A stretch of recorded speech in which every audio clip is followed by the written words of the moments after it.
Sporting events is what I consider to be the final boss or the ultimate challenge when it comes to sensory. Because let's think of it.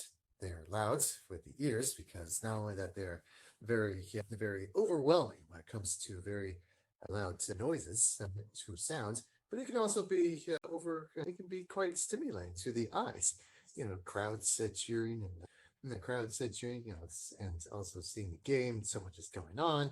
Any kind of sports that they can think of. Sometimes it can be a little overwhelming, which is why I see it as the ultimate challenge, the final boss when it comes to century. And I do believe that it is definitely worth the challenge.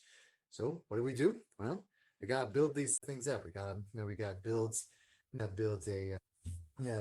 some structures to go from point A to point B, or to from the starting line to the finish line.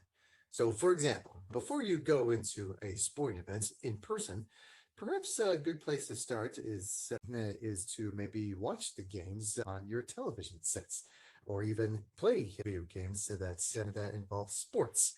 And the cool part about watching and playing sports on television is that you can adjust the volume to any kind of to what you deemed as acceptable and appropriate. So that's pretty neat. However, I will say that what I will say about sporting events is that there is no remote control when it comes to the noise or volume control. When you go to sporting events, that's why it's gonna be a challenge. But I believe that it is a challenge worth taking, and it's also worth trying.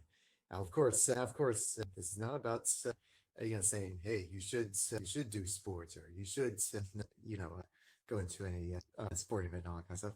No, what I want to do is I would like to encourage the trying aspects of the sport events.